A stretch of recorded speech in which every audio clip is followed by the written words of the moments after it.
Given the overall idea of this podcast itself, that's a big part of how I spend almost every day. So let me explain. I think content is a big part of it. What has really helped me, especially in the last year, and it's worked so well that I'm continuing it into 2026, is making sure that more often than not, so around 3 days a week in a work week, that I will do each of these three things, or I will spend at least a half hour's time in these three areas. Welcome to another episode of The Profitable Creative, the only place on the interwebs where you will learn how to turn your passion into profit. I am your host, Christian Brim. Special shout out to our one listener in Hollidaysburg, Pennsylvania. If I can get that out. That sounds like a lovely place, Hollidaysburg. Mm-hmm. Yeah. Strange name. I'd hate to have to spell it as a kindergartner. In any case, thank you for listening. Our guest today is Annie Figenshu of Downstage Media. Annie, welcome to the show. Christian, thank you so much. And I want to also shout out the listener in Hollidaysburg, Pennsylvania. Yeah, I kind of envision they're in a coffee shop somewhere, and I don't know what episode they listen to, what the appetites are in Hollidaysburg, Pennselsvania. I don't know. I know what it is. I did have a German photographer on, Jonathan Schleichberg, and that was probably who they listened to because, Sure. Yeah, that's just my guess. All right. Shut me up and give the audience your CV. Tell us who you are and what you've done, because you told me a little in the green room, and now I want to share. Sure. Well, I started the company Downstage Media, and that I started because I know a lot of people are creating so much content and they spend a lot of time making it and they don't know whether or not it's actually working for them. So I sit down, I give them some strategy, we talk through it, and we figure out how they can actually get their content to move the needle on their business. But I kind of came at that from a different direction. Mm-hmm. So Downstage. I got into, right, Downstage, exactly. yeah.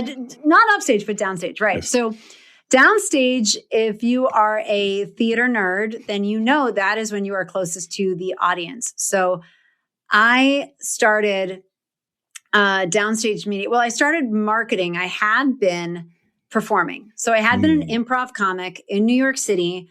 I would do upwards of 5 shows a week with companies like Chicago City Limits and Broadway's Next Hit Musical.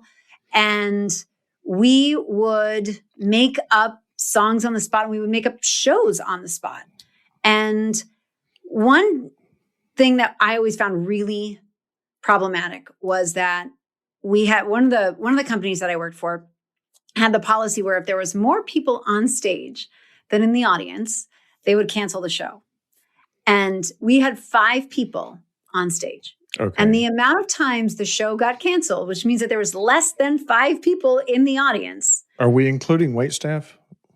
Thank you. Those are the kinds of questions that they would ask. And I was like, guys, if we're getting this specific, we clearly don't have enough audience. Yes, I would agree.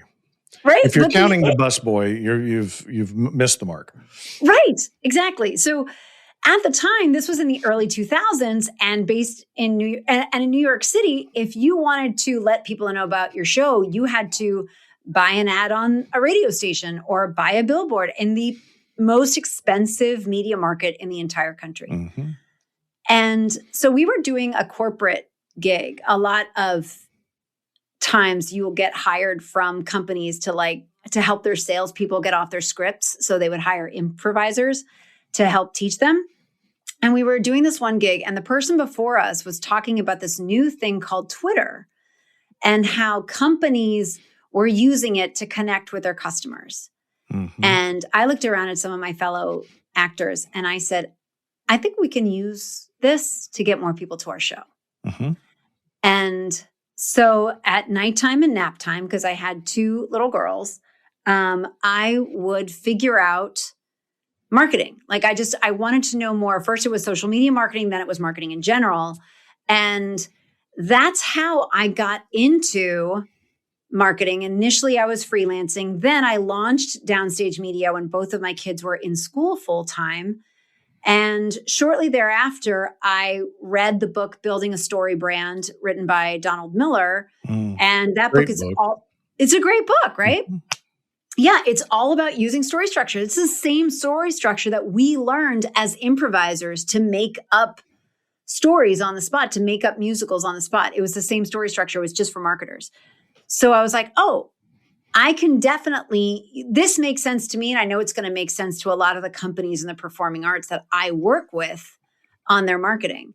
And then I realized that I wanted to take those same principles, but just branch out, because once the pandemic hit, there wasn't as many, obviously the performing arts weren't around, their budgets weren't around. It really decimated the industry for a while. So I thought, I bet I could still use the same premise for different companies and different niches. And that's kind of where I am today, which is that I use a lot of storytelling principles, a lot of theatricality in what I recommend people do when they are creating content, and really think about their audience and what their audience wants and figure out ways to connect you to your audience.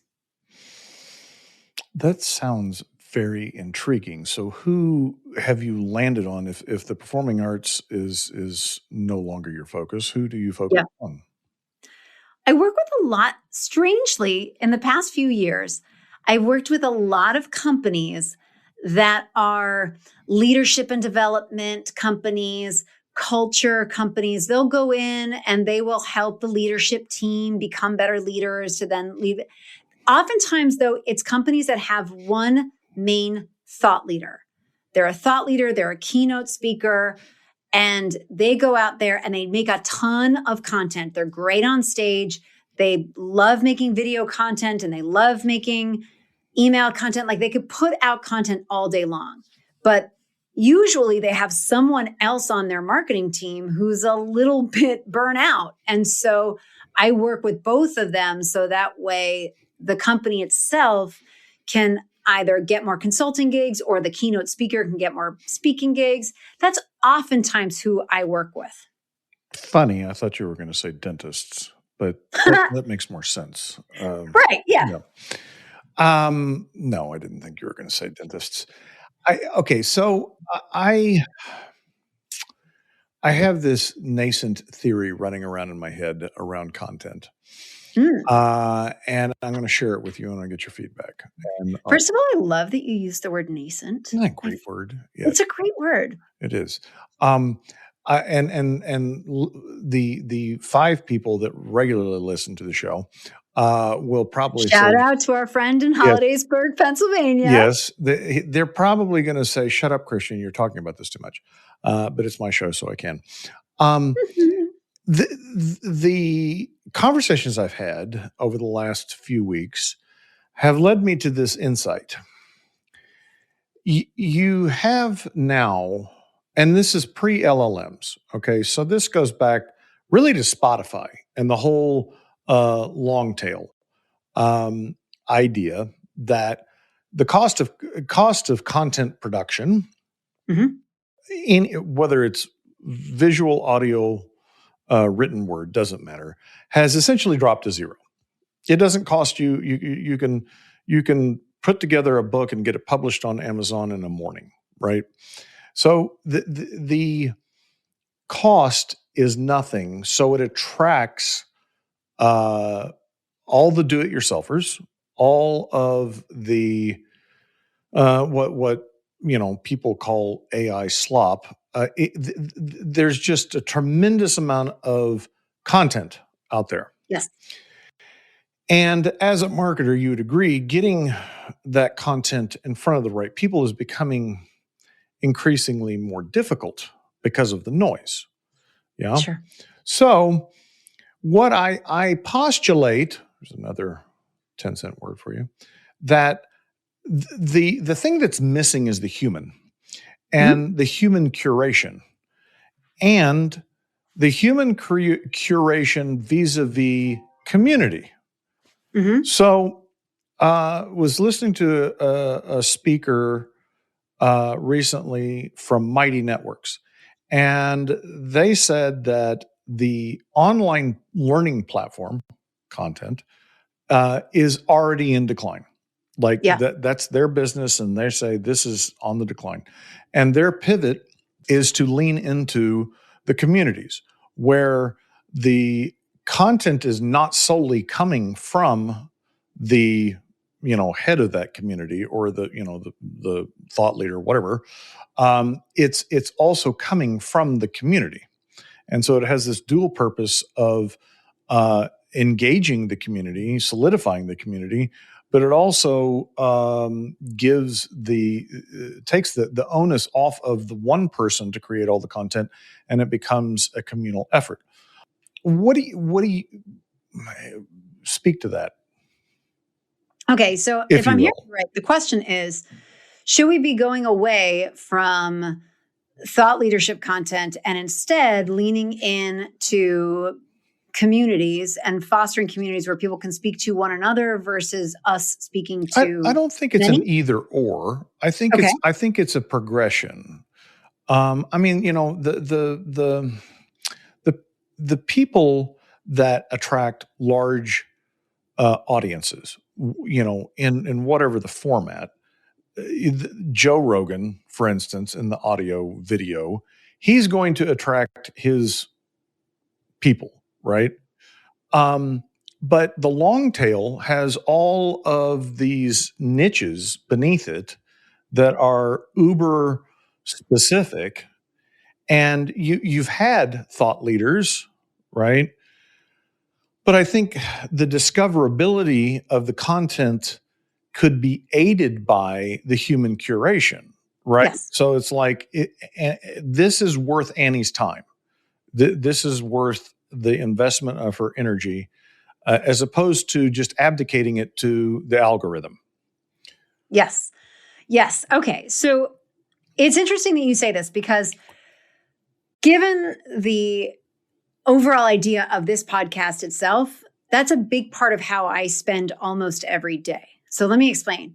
I think content is a big part of it. But what has really helped me, especially in the last year, and it's worked so well that I'm continuing it into 2026, is making sure that more often than not, so around 3 days a week in a work week, that I will do each of these three things, or I will spend at least a half hour's time in these three areas. One area is content.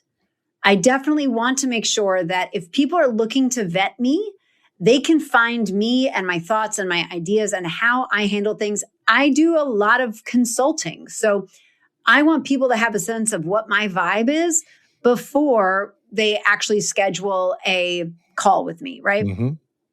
So content I work on, of course, that's what I do all day long for clients and everything. Like that's my topic that I really have focused on. But another part of that is what I call relationship building activities. So making sure that I'm fostering relationships with other people, because I do find that it is so valuable to make sure that I have them. So that might mean having a one-to-one conversation with someone in a community that I'm already in. Maybe, so I'm a MailChimp Pro partner, right? So MailChimp has a Slack channel that's purely for their partners and their pro partners. And so maybe I'm going to spend a half hour on that.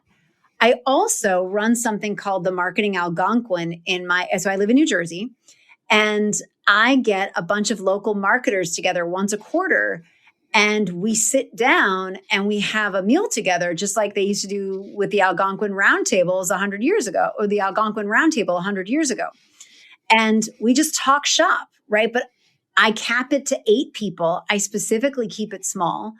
And I make sure that we're able to really talk about ideas. So there's a lot of different ways that I do those relationship building activities, but I find that when I do them, they work very well in conjunction with the content, right? It helps inform the content that I'm creating. It helps that content get in front of more people, because people who I'm interacting with are commenting and sharing and engaging with it.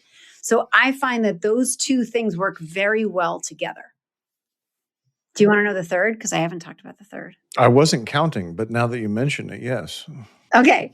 So the third is then money-making activities. All of this stuff doesn't do you any good if you are not finding leads, following up with leads, putting together proposals, having sales conversations, having second sales conversations, doing the stuff that's actually going to bring in revenue. So when I focus on those three things, I find that my revenue goes up. So you said, I mean, were those activities that you weren't focusing on prior? I wasn't focusing on them diligently. I wasn't keeping, so I then started keeping track of them, right? Like when I would do it just sort of the way that people keep track of when they work out, like, oh yeah, I worked out today. So I would just do it. So if I spent a half hour on money-making activities, then I would give myself a little check. And if I did that with relationship building activities, I would do the same thing. And I just started marking it down. Whereas before, maybe I would think, oh, okay, yeah, well, I wrote this blog post. It took me 3 hours to write it. I'm good now. I don't need to make any content for another few weeks. But I have found that being diligent about it is more helpful for me. But I would give myself a hard time if I was trying to do it every day and I didn't. And then I'd be like, I would feel bad and I'd let myself down. So then I started being a little bit gentler with myself and had the ethos of more often than not. I like more often than not. Yeah, yes, there's a lot to unpack in that last sentence. I think it is easy to discourage yourself. I also think it's difficult to do things systemically to move the needle. Yeah. We tend to gravitate to what we enjoy or what is comfortable, not necessarily the things that we need to be doing. And if you are a person who is very driven, like a people pleaser, which I totally am, I was just talking to a Broadway performer who has created a course about how to like sort of the business of the business, right? Mm-hmm. And so he is trying to get that course in front of more people and get more people in his email list and all that kind of stuff. So we're talking through that strategy, and a lot of places were interested, and they would say, hey, can you lead a workshop on this? Can you do a 60-minute or a 90-minute workshop on it? We're not going to pay you, but would you do it? And he was like, yeah, this is great. Like, I love it. I want to get my work out there. I want more people to know about it. But I finally had to say to him, look, you've been doing that for a while now. You know, the content is tested. You know, audiences are interested in it. They consistently show up at these workshops. They consistently will take your free one-on-ones that you offer. We got to start monetizing now. But it feels good for people to say, hey, we're gonna bring you in for this. That feels good. But it's not necessarily going to help your business. So it's not just what we like doing, but it could also be like what feels good and what can kind of feed our egos. 100%. And you will find people that will suck all the time, energy, and life out of you if you don't set up those guardrails. Yeah.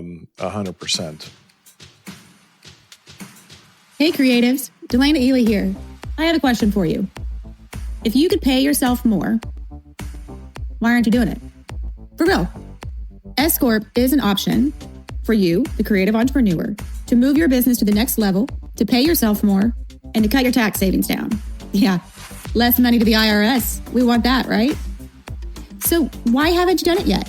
What's going on? The reality is you probably have 50,000 questions in your brain. You don't know which way is up and down, and you're still too busy to do all those things, plus also create, right? Well, the good thing for you is that Core Group is actually the place to be to get that S Corp election rolling. Yeah, we have an assessment.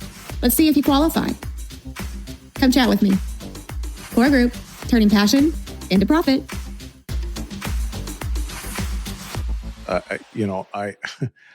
This is kind of nasty, but Christian, let's get into not it. Nasty that way, but it is. No, I just thought like, ooh. Okay, so I'm a CPA, and I got real tired when I'd introduce myself because, it's like you put a slap on a pocket protector automatically when you say I'm a CPA, and that like they have this idea of what you are, right?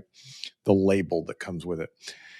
And so, to discourage that behavior, because then the follow-up question was like, I got this situation, what should I do? What do I do?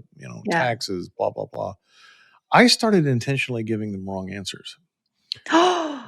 What? Isn't that kind of nasty? Yeah, it is, and I do it in such a ludicrous way that it was clear. Okay. Like I'm not giving you misinformation that you might misuse. I'm like,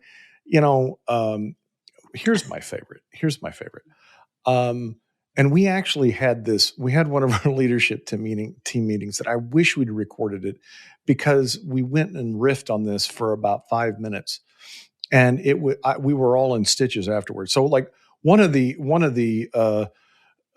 ubiquitous questions that we get is, some variation of, can I write off my pet for taxes?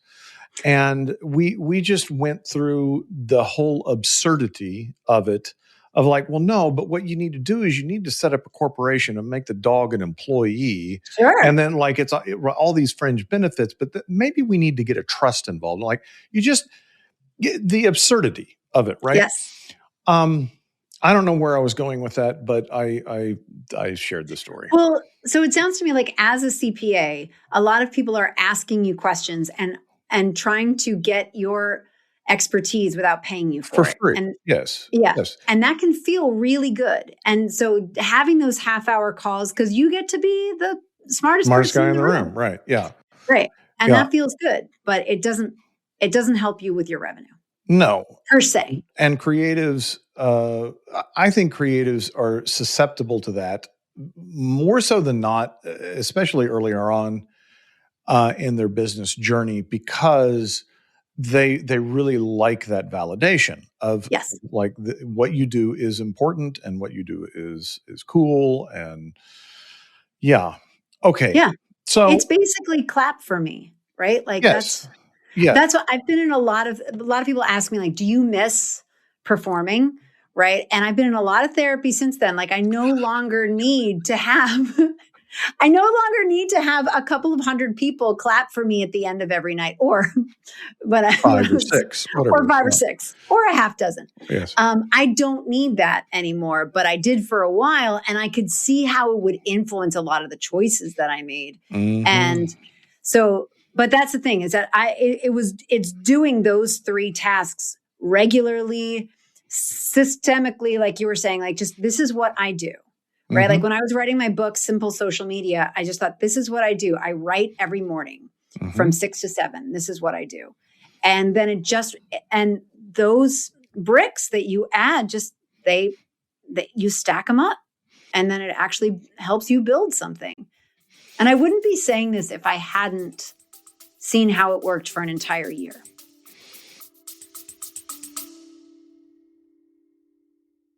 Hey listeners, are you ready to turn your passion into profit? Then grab a copy of Profit First for Creatives.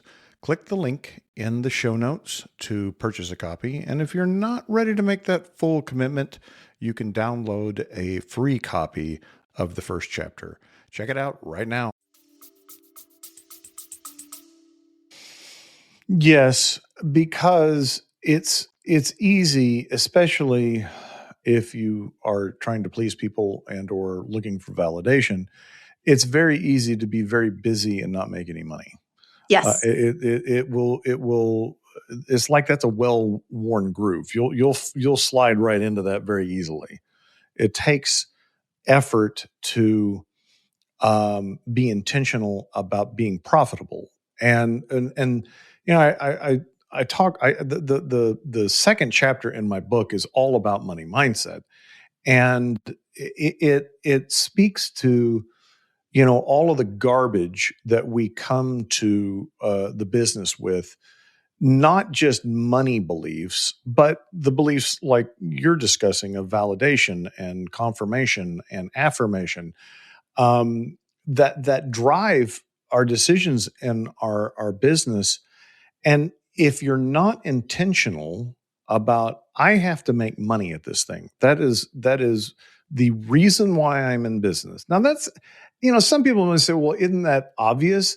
It is, but it's very easy to get your eyes just off the ball, right? It's very easy to get distracted and forget, like, I'm doing this to make money, not to make somebody else happy or not to be busy.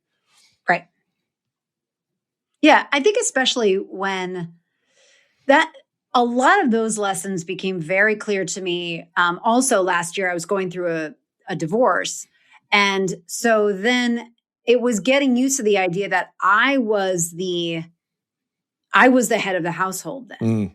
Right. And so, whereas before, if I had a slow quarter, but my husband didn't, then we would sort of balance each other out, or sometimes we were both good, but all of a sudden it was like, the cavalry's not coming. So this is it. This is it. So you've got to figure this out. This is no joke. And that's when I was I just thought, I was like, what are the things that help me? How do they all work together? Content, relationship building activities, money making activities. They all help one another. If I can be very diligent about that, then this would be something that I can get through. And my divorce cost over $75,000. I made sure that I ended the year divorced and debt free. So why are you're making a face, Christian? Well, I'm reminded of the joke that my brother said, but I have to give you context. My next younger brother made the joke of, why divorces are so expensive? Because they're worth it. And the joke is he's still married. He's been to his third wife. No, he's only been married once, but he hasn't lived with his wife for over 10 years. And he's living with his girlfriend, but he's not even sleeping with her anymore. It's a mess. Wow, we are getting into it today. That's kind of the joke, is that he made that joke, but then never ended up actually getting divorced, even though in any case. I'm sorry, sure. Josh, if you're listening. Sorry, Josh. It's complicated. It is. Yeah. Brother. Okay. So I want to go back to something you said in the green room. You talked about pivoting away from performing arts because of the need for scale. So let's dive into that a little more. What was the thought process there? Yes. So initially, Downstage Media was social media for the performing arts. That was the idea. That's what I focused on. And I had different services that I was offering at a low price point because I wanted to make sure that it was palatable for artists, that they could afford it, that they would be able to handle the price. But I realized that there was only so far that I could kind of get with that. I mean, I started with the performing arts because that was the world that I knew. So that made a lot of sense. But I just felt like the price point on this thing that I wanted to offer, let's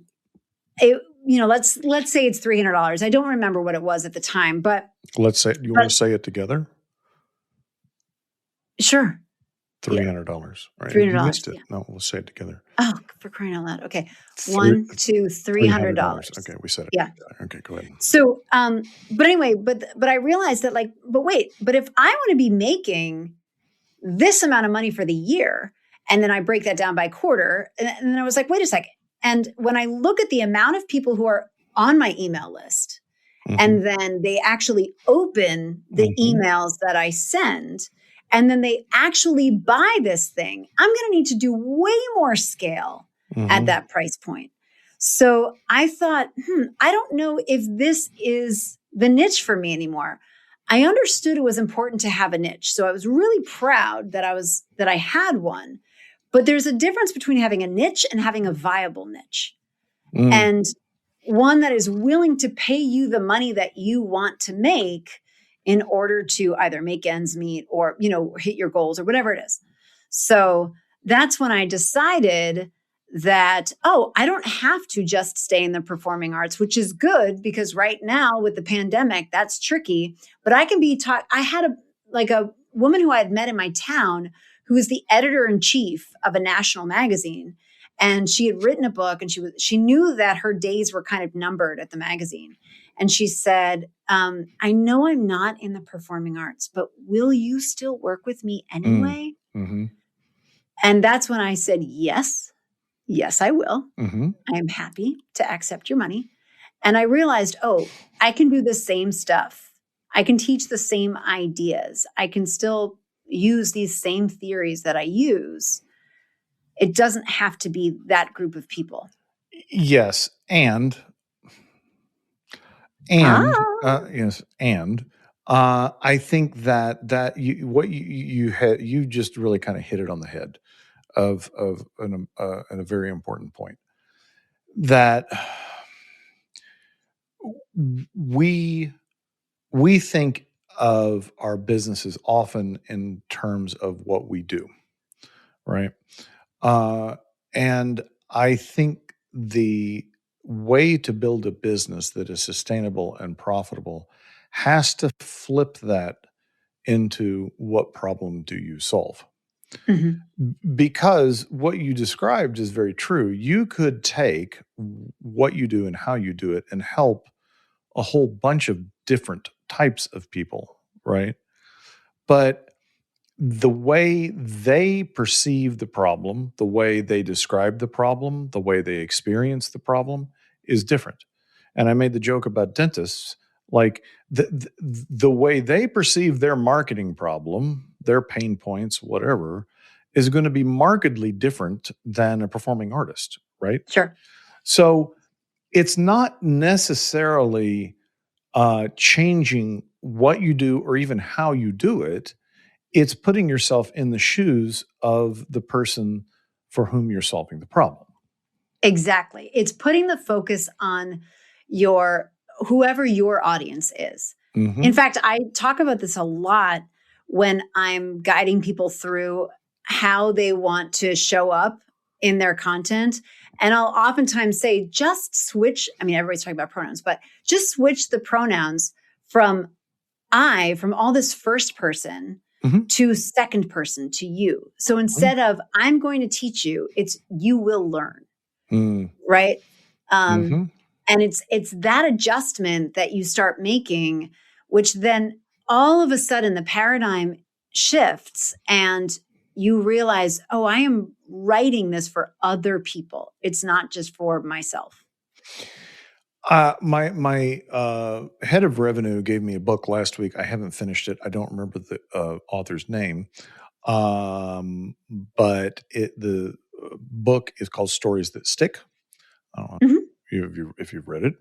But she brilliantly, and I think she did reference Donald Miller or Save the Cat or one of those stories books that's out there. She did mention that in hers, but she's strictly coming from a stories that businesses need to tell. But her background was advertising, and she uses the traditional, video advertising as her, canvas to demonstrate the differences.